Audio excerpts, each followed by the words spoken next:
Mari kita berhenti sejenak ya. Kita tatap peta dunia yang kita kenal hari ini. Garis-garis perbatasan pusat-pusat kekuatan, alur perdagangan yang sudah mapan. Nah, sekarang, coba bayangkan sebuah pertanyaan besar. Bagaimana jika yang mengguncang fondasi tatanan itu? Bagaimana jika epicentrum kekuatan global tidak lagi berpusat di Washington DC?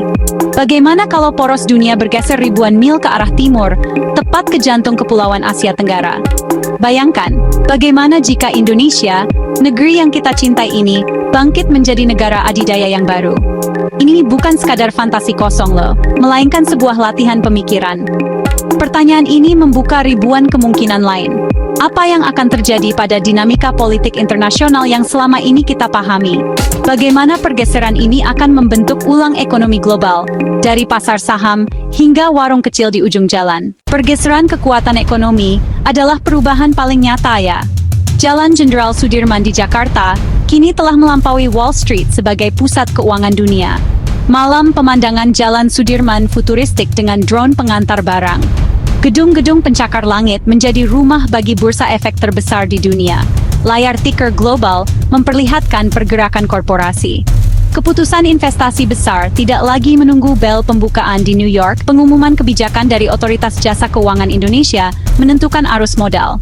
The Big Five Archipelago, perusahaan teknologi raksasa dunia berasal dari Indonesia, mengendalikan arus data, mengendalikan e-commerce, mengendalikan inovasi digital. Ekonomi ini berakar pada ekonomi sirkular dan berkelanjutan. Markas besar PBB dipindahkan ke Pulau Reklamasi Hijau dan Mandiri Energi di Teluk Jakarta. Visual pulau hijau dan gedung-gedung diplomatik baru. Keputusan ini mencerminkan pergeseran filosofi diplomasi global. Politik luar negeri bebas aktif menjadi doktrin global. Non-blok dan mediasi jadi standar baru. Pengaruh Indonesia meresap jauh ke dalam sendi-sendi kehidupan sehari-hari di seluruh dunia. Budaya pop tidak lagi didominasi oleh Hollywood.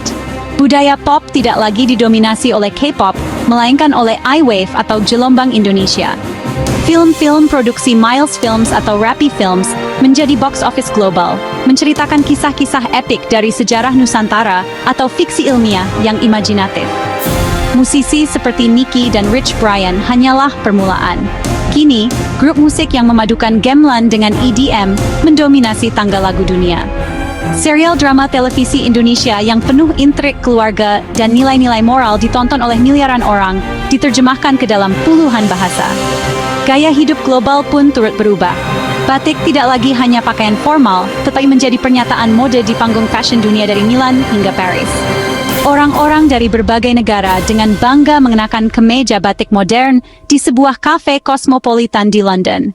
Para desainer ternama dunia berlomba-lomba berkolaborasi dengan pengrajin batik. Sebagai pemimpin dunia, Indonesia membawa pendekatan unik dalam menjaga perdamaian global. Berbekal pengalaman menyelesaikan konflik internal, lewat dialog musyawarah Indonesia mempromosikan diplomasi rendang. Sebuah metafora untuk proses yang lambat, sabar dan penuh bumbu. Para diplomat Indonesia mampu mempertemukan pihak yang bertikai, bukan dengan tekanan, tapi dengan membangun kepercayaan dan pemahaman budaya. Mereka sering pakai jamuan makan malam dengan hidangan Nusantara. Peran Indonesia sebagai penjaga perdamaian bukan cuma reaktif, tapi juga preventif. Lewat BIEN yang direformasi jadi agensi analisis global, mereka mendeteksi potensi konflik sebelum meletus. Informasi ini dibagikan lewat jalur PBB. Pasukan Garuda bermain sepak bola dengan anak-anak di sebuah desa di zona konflik. Garuda nggak cuma bawa senjata, mereka membawa insinyur, dokter, guru. Mereka membangun kembali infrastruktur, memberikan layanan kesehatan, mendirikan sekolah darurat. Melihat dunia yang dipimpin oleh Indonesia, kita tuh patut banget bertanya, apakah dunia ini jadi tempat yang lebih baik? Dalam banyak hal, jawabannya memang iya. Pendekatan yang lebih komunal dan gak konfrontatif sudah berhasil mengurangi jumlah konflik bersenjata secara signifikan.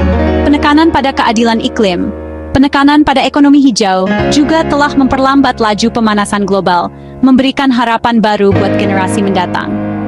Kekayaan budaya dunia jadi lebih beragam, gak lagi terhomogenisasi oleh satu kekuatan dominan.